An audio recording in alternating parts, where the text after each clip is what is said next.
Hello, everybody. Soterios Johnson here. Before we begin this episode, I'd like to say a few words about the COVID-19 outbreak and the California Now podcast. Many of you are likely staying home right now and have made the decision to put off your travel plans for the time being. We think this is a wise decision. Having said that, I'm willing to bet that many of you are eager to get back out in the world, and maybe you're already dreaming about your next California adventure. I know I certainly am.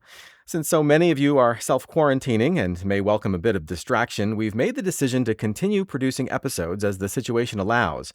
Please know that we've changed our processes to ensure the safety of our staff and our guests. We are recording new interviews remotely, so guests don't have to travel to a studio and can maintain appropriate social distancing at all times. As for this episode, it showcases some of the most remote parts of California, destinations where you can enjoy natural beauty and wide open spaces while avoiding crowds. We hope you like it, and we hope things return to normal again soon. In the meantime, stay safe, and please enjoy this episode of California Now.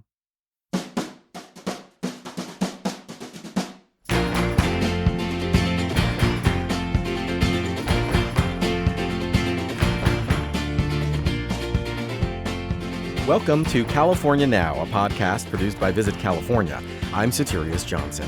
This episode is all about the great outdoors, amazing places with wide open spaces. Whether you prefer the comforts of a full-size RV or want to hit the trail with just a pack and a friend, guest Dyana Kelley explains why California is an ideal destination for campers. People think of camping as this, you got to go out in the dirt and you're cooking your dinner on a fire. And nowadays you can have all kinds of other experiences camping. The fun of it is that it's really about what you want to get out of it. What kind of experience do you want to create? We'll also explore the striking landscapes of Pinnacles National Park. It can be a little startling almost as you enter the park. There's all these rolling hills of grass and oak trees, and all of a sudden, rising up out of that is this massive monolith, these towers of stone. And so when you see that, it can be a little jarring almost. Plus, we'll head north of Redding to check out Lake Shasta Caverns National Natural Landmark. That's all coming up on California Now.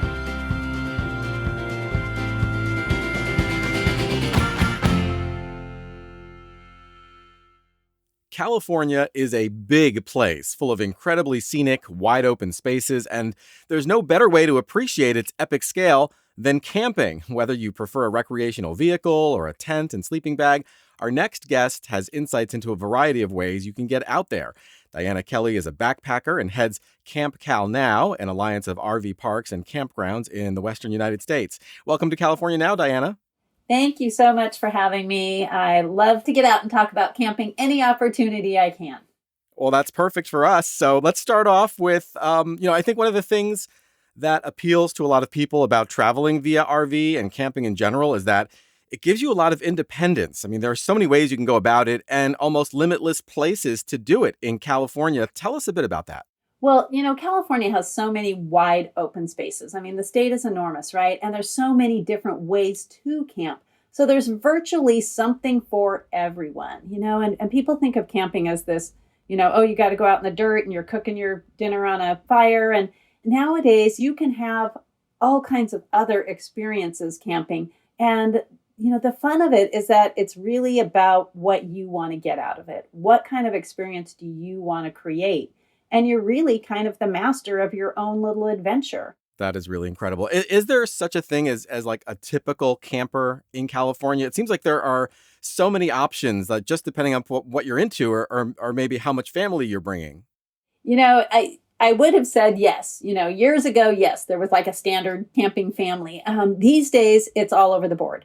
You've got your boomers that are in their RVs, you've got backpackers, you've got glampers, you've got family camps. So there isn't like a set camper. Nowadays, even people who typically don't camp or don't even really like the outdoors that much can get outside and actually camp. I really love the idea that people who don't maybe think of themselves as campers can actually participate in it because there are so many options like glamping and things like that. So you can kind of dip your toe into it and get kind of as rustic as you want to. Oh, definitely. Now with there being so many different types of accommodations even, right? Everything from a backpack to a fully serviced glamping tent and a concierge to light your fire. anybody who wants to get outdoors can find their own experience. So yeah, it's pretty spectacular. So let's go through some of the different types of camping that folks can do in California. Let's start with RVs. I gather if you don't own one, there are probably lots of rental options, and also that not all RVs are created equal. So can you give us kind of an overview of what options are out there, both big and small? Yeah, absolutely. And, if you're going to rent an RV or purchase an RV, one of the things you want to determine before you do that is where you're going, because there are different regulations with regards to the size of the RV that might prevent you from getting into certain areas. So when it comes to RVs, you've got your regular standard, what people consider motorhomes, but then you also have towables, right? So your motorhomes are listed in classes, class A, B, and C. And A are those big luxury diesel pushers. They're gorgeous. It's like a full-on home on wheels, right? They go anywhere from like 30 to 45 feet. They're pretty spectacular. Your class B come all the way down to your camper vans. Now what we're seeing in the industry are these van conversions, right? Spectacular van conversions. Right. Where you're basically in the size of a van, but you've got everything you need in there. They go up to about 24 feet is what's considered a class B. And then the class C are your kind of standard, what we all kind of think of as the motorhome. Your standard motorhome, your kind of average, mid-size, family camper kind of thing. But then you've got towables, right? So you've got everything from a tent trailer, which is a pop-up, to those great little cute teardrops that everybody's coveting right now. Yeah. The travel trailers are hard-sided, usually with a bathroom. You've got toy haulers, which have a garage for all your favorite toys. And then the fifth wheels are kind of like your class A of the towables. So they require a special hitch. They require a truck, but they're kind of like your class A of towables. So those are kind of your different options, and it depends largely on what you're comfortable with. Have you ever towed anything before? Right. Do you have a vehicle to tow it with? If not, maybe an RV is better for you. Are you comfortable driving an RV? What size? So those are a few things to kind of keep in mind when you're looking out there, like, do I rent? Do I buy? What are we going to do? How are we going to take this vacation? Right. And I did want to ask you about, like, how easy is it to set up for electric and maybe plumbing when you have, an RV or something that takes that? I mean, for somebody who has never done it before. The electric is pretty easy. So that is basically a plug-in, right? So you're going to plug into a pedestal in most of the RV parks. The plumbing can be a little bit more difficult and definitely something you want to get a lesson on before you go do it. Most of the time in a campground or an RV park, especially, there'll be somebody around that has done it before and can kind of show you how. But before you rent, I would definitely make sure you get all of the details from the rental company. If you're doing like an Airbnb type rental where you're renting someone else's RV, make sure they show you all of that beforehand. Is there an option where, like, the RV is just like already waiting there for me and ready to go when I get to the campground? There are options like that. I'm so glad you asked. Yeah, there actually are. Some areas and some RV dealers have a rental program where what they do is you call them up, you rent the RV, you tell them you've made reservations at, a certain RV park, and they will actually go and deliver that RV or that travel trailer to the RV park, get it on your site for you so that all you need to do is show up and you bring your food, you bring your clothes, you enjoy your trip, and then when you're done, you clean it up, lock up, and then you take off, and then they come and get it. That's not available in all areas, so you'll want to call around and find out, but it is a great option for somebody who isn't comfortable towing their own vehicle. So say I'm not super familiar with California, but I'm thinking, getting out there and cozying up to nature sounds like a really ideal, getaway. I want to experience that. What's a good way to start finding and booking campsites?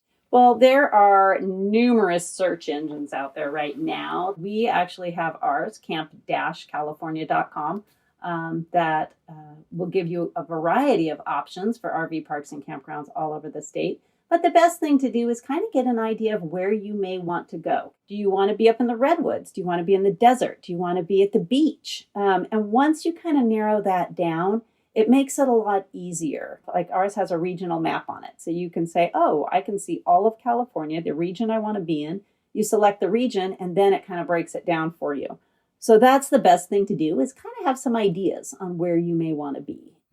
Can you recommend a few places for people thinking about enjoying California from an RV? Maybe you had a stay an extra day experience yourself. What comes to mind? What's top of mind for you? Yeah, so if I was going to RV, there are a couple of places that I would recommend.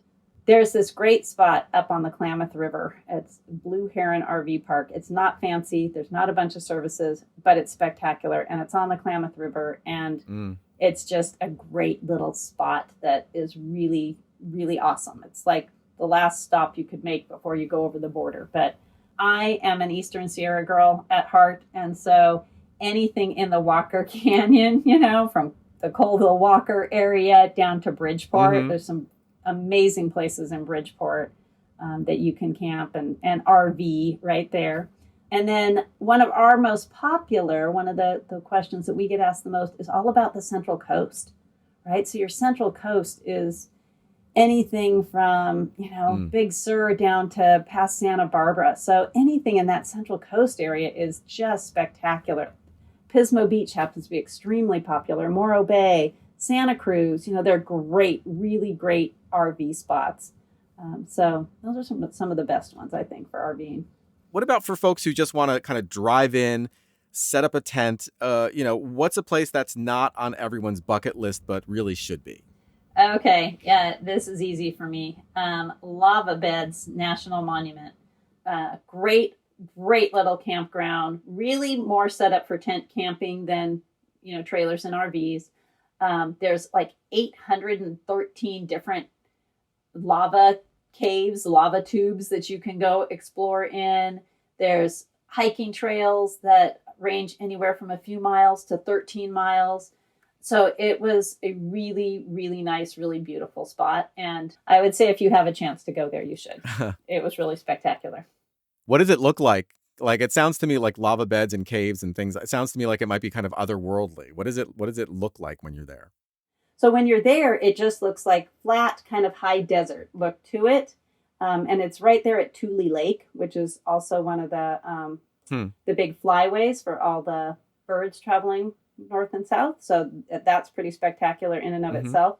But it looks just like a big flat, high desert area until you are actually walking amongst the caves. And then you realize there's an entire system in there of these lava tubes and caves that go for miles and miles and miles. It's spectacular. Wow, that's really amazing.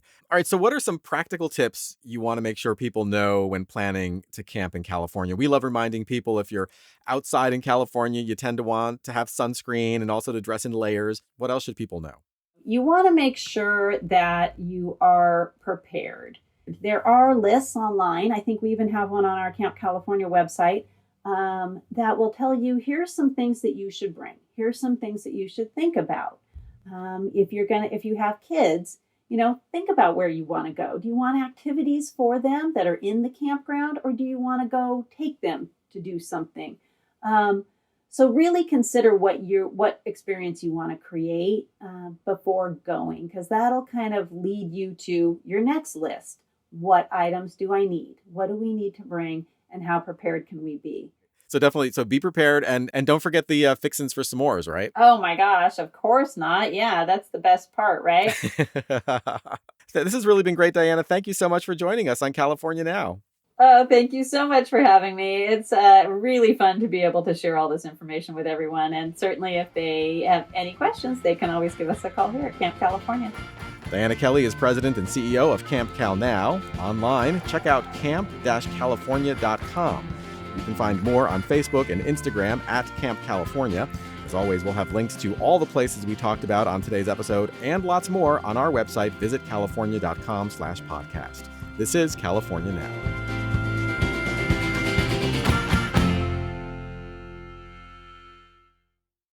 California is renowned for its many national parks, monuments, and recreation areas, some over 1,000 square miles in size. Well, among the smaller, more intimate options is Pinnacles National Park, located a little over an hour east of Monterey. It's a destination for hikers, rock climbers, birders, and fans of caves. Here to tell us more is Pinnacles Park Ranger Chris Symons. Welcome to California Now, Chris. Thank you, Soterios. Glad to be here. So, what makes Pinnacles special? So one of the things that I think brings people initially to the park would be our caves and our cliffs and our condors. It's kind of those central three C's that kind of most bring people initially to the park. However, once they get here, I think what really makes it special is how much of a personal experience people have on trail. And from there, people are able to more personally interact with our fields of wildflowers, our dark night skies, and these other incredible geological formations that really make the park stand out.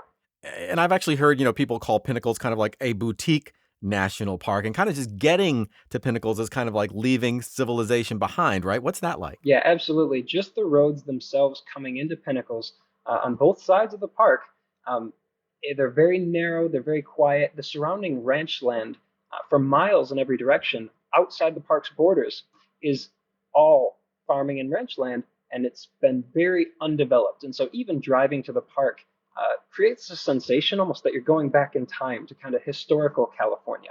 And you see these rolling hills, almost no buildings, almost no development whatsoever, just rolling hills of flowers and grasses and trees.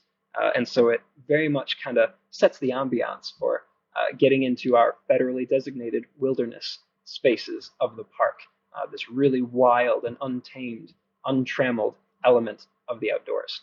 I know that there are two separate entrances to the park, and it's a good idea to really plan ahead and decide which one you plan to use, because the park is kind of divided into two halves. Can you tell us a little bit about the two options? The east side of the park is kind of the busier one, and that is the side that most people come to. That is the side that has our campground on it, and so that's where most of our traffic is. There's also a west side, and the west side of the park is totally different view sheds, closer access to some of our caves and some of our trails, a brand new gorgeous visitor center, very narrow road coming in. Those two sides do not connect. The road does not connect all the way through. So it's really important that people, if you're trying to get to the campground, you want to make sure you go on the proper side, the east side.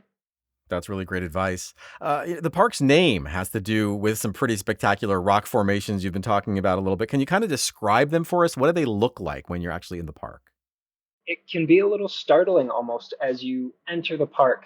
There's all these rolling hills of grass and oak trees, and all of a sudden, rising up out of that is this massive monolith, these towers of stone.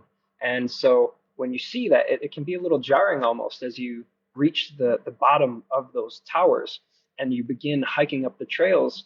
The trails kind of weave between these rock spires, and it feels like you're almost walking in a city to some degree. And especially as you get up into our high peaks, there's a section of the High Peaks Trail called the Steep and Narrow. It's steep and it's narrow, and it's just magnificent. It's like a ladder carved into the rock wall at one point, and you climb the rock wall ladder, and it just makes for this incredibly engaging experience for the hiker, where they really feel like they are kind of roughing it on the trail, winding through these towering spires. Then once you get closer, tight and cozy with this city of stone, you start noticing as well that down below in the valleys there's these cave systems, and these cave systems are not like normal caves. They're not standard caves. A lot of caves are dissolved by water or remaining lava tunnels, magma tunnels in the rock, and our caves are talus caves. That means they're rockfall caves, and so when you go through them, there's often patches of sky poking out, or you're hiking underneath boulders the size of trucks. And so when you're walking through these caves, you're looking up at these massive boulders just wedged between the rocks directly above you. And it's just incredible. Pinnacles is unusual in that it gives people an opportunity to really kind of explore the cave. So tell us about that experience, actually, getting down deep into the cave system. Our caves are very unique in the national park system because you are allowed to show yourself through the caves at your own pace. They're just on the trail. It's not a guided cave experience. You show yourself through the caves at your own pace whenever you please. So you absolutely do need a flashlight for when you come to visit. The caves themselves are, as I mentioned, they're talus caves. They're rockfall caves. And so as you're hiking and kind of crawling underneath these massive boulders above you, it's all the more important that you keep an eye on that while also keeping an eye on your feet, because water flows through our caves as well. So the more solitude you can get in the caves makes for all the better. It's dark, it's wet. Depending on how much rain we have in the cave, it can make for an incredible experience where if we get a decent bit of rain, the caves themselves will rain as the water percolates through the rock. It will drip from the cave ceiling, and it'll be like it's raining in the cave. What's it like getting to the caves? Is it doable even if I'm not like the most rugged explorer? It's certainly not an easy trail through either of our caves, and so that's something to keep in mind. But going through the caves themselves, they're very close and very accessible. It just depends on what side of the park you come to. So on our east side of the park, we have the Bear Gulch caves. Those are the ones we take our K through 12 students on when we do guided ranger hikes. If you're looking for a more adventurous cave, we recommend the Balconies cave, and that's going to be the one that's closer to the west side entrance. It's only a mile or so up the trail. When you enter that cave, you'll notice immediately that unlike the Bear Gulch cave that has a staircase and a handrail, it's been opened up a little bit to make it more accessible. Our Balconies caves are more rugged, and so as you start going through the Balconies caves, you'll notice immediately that this is a mostly in its natural condition talus cave, and so it's even more critical that you have that headlamp with you or a flashlight, because it's just an incredible experience. You want to go through that cave feeling the full adventure of it. It always reminds me of Tom Sawyer or Frodo taking the ring to Mordor. It's just an incredible adventure to be able to show yourself through the cave on your own little adventure of your own. That's really interesting. And I also know that California condors are actually a key part of what draws people to the park. I know they're a big conservation success story in the state as well. Can you give us some of that history? Yeah, absolutely. The condors are one of the most incredible things. They're kind of one of the three main features that draw people to the park. The condors themselves they're one of the largest and rarest birds in the world. They have about a 9.5-foot wingspan, which it's one thing for me to even verbally say that, and that it sounds big. But try just measuring that out on your own. We have actually several life-size replicas here just because when you see that size for yourself, it's just incredible. So they're one of the largest birds in the world, but they're also one of the rarest. And that is a huge story of conservation. At one point, their population dropped to just 22 left in the world. And from their captive breeding programs, were able to bring their numbers up over the last 30, 40 years. And so now we have about 500 California condors in the world. But of that number, only about 300 are wild. And of that number, our flock numbers about 35 here at the park. We are, here at Pinnacles, one of the best places in the world to see California condors. What are some of the ways that people visit Pinnacles? I guess you can camp there. You can maybe go in the morning for a day hike. What about night hikes? Do you have those? Oh, absolutely. We have incredible night skies here. Partially, and in a large bit of thanks to how undeveloped the surrounding ranch land of Pinnacles is. With that limited development, it gives us incredible night skies. And so we actually occasionally have star parties where astronomers will come down from San Jose, and it's a visitor interactive experience. People can come and look through the telescopes there and observe our night skies because we do have incredibly clear night skies. But even if you don't plan on coming to a star party, you're always welcome to visit our park after dark. We have an expression. We say half the park is after dark because of how much there is to do here. With that, there's always the concern of make sure that you are fully capable in yourself, because if you have your map downloaded and you're ready to go, then you don't need, our visitor centers won't be open for people to grab maps if they haven't come prepared at that time. Our facilities, our offices are all closed. And so if you're going to come after dark, then highly recommend. It's wonderful. It's a fantastic way to have the park to yourself. I myself hike at night all the time just because it's so gorgeous. Just make sure you're prepared. Do you get a lot of people traveling like by RV? Does Pinnacles have facilities for that crowd? Yes, we do. On the east side campground, that's the only side that has the campground, so make sure you're coming through the east side. But we have an RV-specific element of our campground where you can hook up, plug in, all that good stuff. And for that, you should always check with our campground prior to your arrival to make sure, or on recreation.gov to make your campsite reservation. But we are fully accommodating of RVs for folks that want to travel that way. There's also many places around the park, just outside the park. opportunities for folks to like other campgrounds, both private and public, nearby areas as well, just in case our campground is full already, but you still want to come our way. Well, Chris, I mean, this conversation has been really great. Thank you so much for joining us on California Now. Absolutely, Soterios. Thanks for having me. Chris Symons is a park ranger at Pinnacles National Park in Central California, online at nps.gov/PINN. And you'll want to head to Instagram to see some really stunning photos at Pinnacles NPS. As always, we'll have links and lots more on our website, visitcalifornia.com/podcast. This is California Now.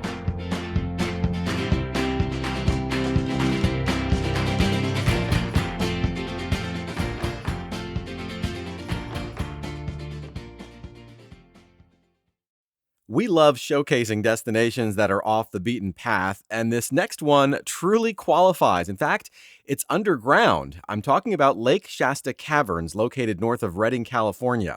This network of caves is recognized as a national natural landmark, and pictures from inside the cave are otherworldly. My guest, Matthew Doyle, has been leading cave tours there for nearly 20 years. Welcome to California Now, Matthew. Well, thank you very much.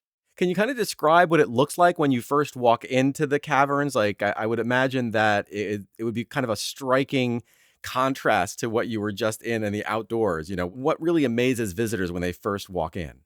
Even before you get into the cave, especially during the summertime when the majority of our guests are there and it's, 90, 100 degrees, we open that door and they get a very strong blast of cold 58-degree air, and you could hear everybody in the crowd go, "Ah!" so that kind of primes them. They walk down a quick 150-foot tunnel, and then they start ascending a small flight, probably about 20 steps, and then boom, you start seeing formations, stalactites, stalagmites, flowstone. Can you kind of like paint a word picture for somebody? Try to describe like what it looks like and kind of what the reaction is from people when they actually see the inside of the actual caverns. It's all crystal. So any lights that we have in there start reflecting light. So there's sparkles all over the place. If you dim the lights down low enough, it'll actually look like a starry night, or that you're sitting in the middle of space with stars all around you. Some of these stalactites are growing up to 4 or 5 feet long, about a foot in diameter, but all types of formations. And the interesting thing is all the formations are by one crystal, but they form differently. So flowstone is kind of like a rock sheet that flows over and covers the terrain of the area. So we have that in the cave. We have the stalactites, stalagmites. We also have a very rare formation. It's called a helictite, and it's formed by water pressure through the wall. The interesting part about this is stalactites hang from the ceiling, stalagmites grow up from the ground. Helictites aren't bound, so they look like giant spaghetti patches.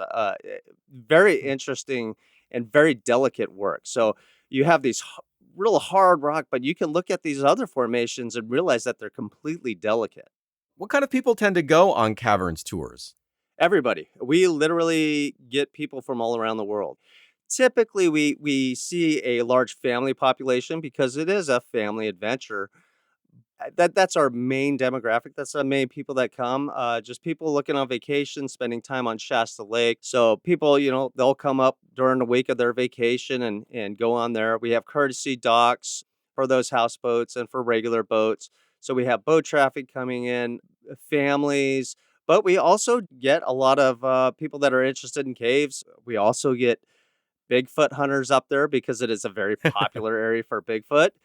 So it's not really limited. I think that's the most important thing about caves is they offer some sort of interest to every demographic, whether it's exploration, education, just stewardship, natural environment. So it's very encompassing. What about bats? Are there bats in the cave or any other kind of creatures that might be, using it as a habitat? Oh yeah, our lovely baby brown bats. We have a small population of bats inside the cave.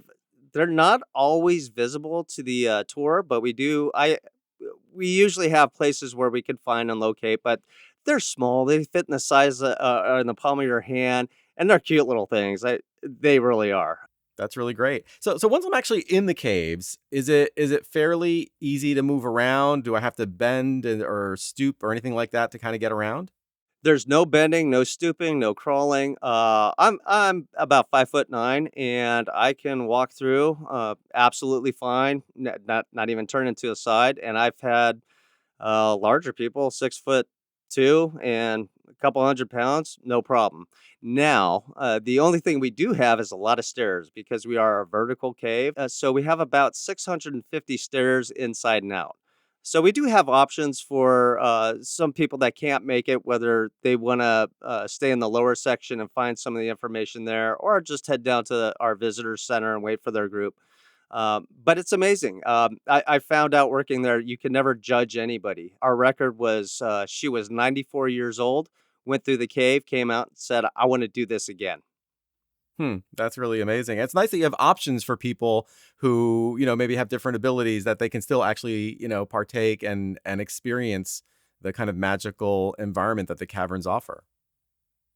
Well, exactly. And with that mindset, I understand it's physically limiting. So in 2005, I created the Lake Shasta dinner cruises.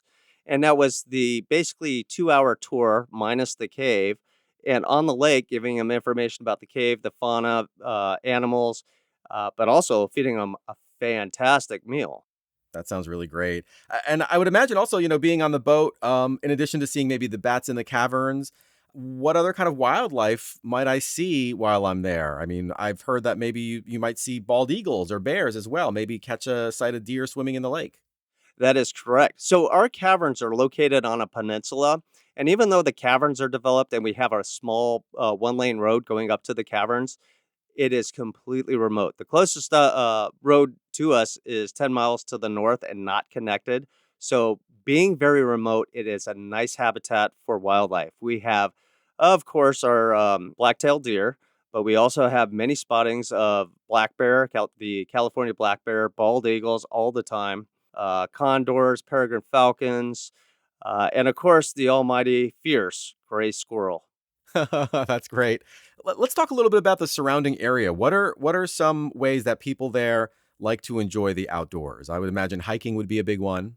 Oh, it's an outdoor recreational paradise. We have hiking, kayaking, you name it, we do it outdoor recreation. As a matter of fact, we have on Shasta Lake, we have all of our water play. You can pretty much do anything on the water other than parasailing. So wakeboarding, skiing, fishing, and we have 32 different varieties of sport fish. Anything from bass, salmon, crappie. We have crappie up there, as well as sturgeon. And minimum keep size for sturgeon is 42 inches. So this is all that's happening in Shasta Lake as far as outdoor recreation, and it really is the sky's the limit. Whether you want to scale Mount Lassen or Mount Shasta or snowboard. I'm an avid snowboarder. I've been doing it for over 30 years now.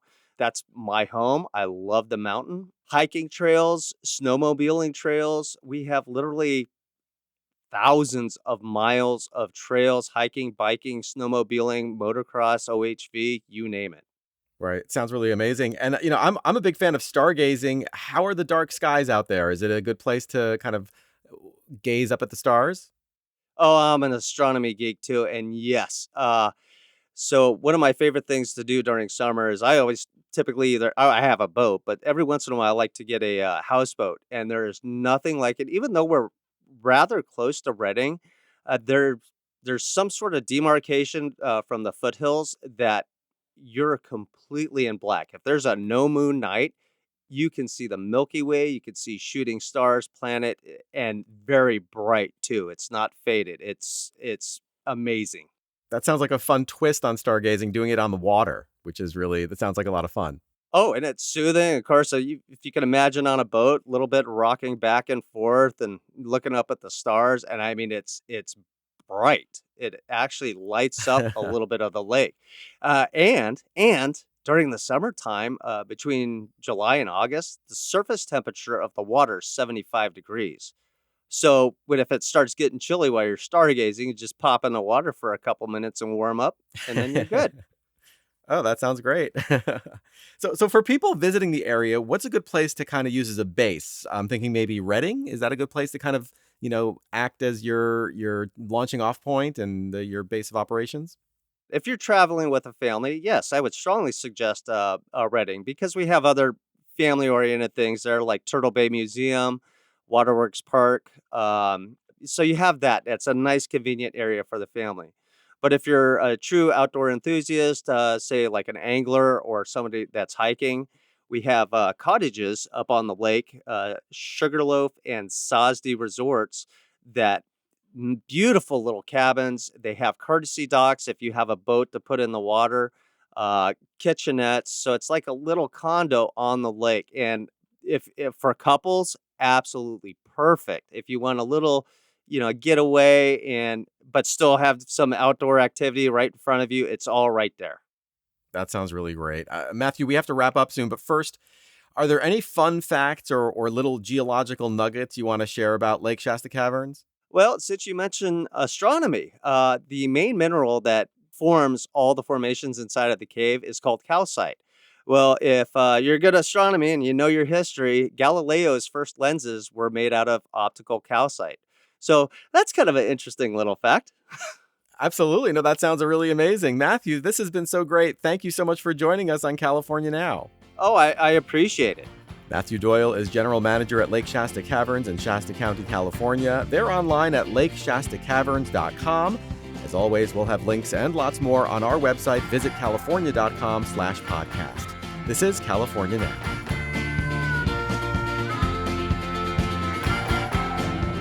Thank you for listening to California Now. This podcast is produced by Visit California. I'm your host, Soterios Johnson. You can find our show on iTunes and Stitcher. Please subscribe, and you can learn more about California and plan your next visit at visitcalifornia.com/podcast.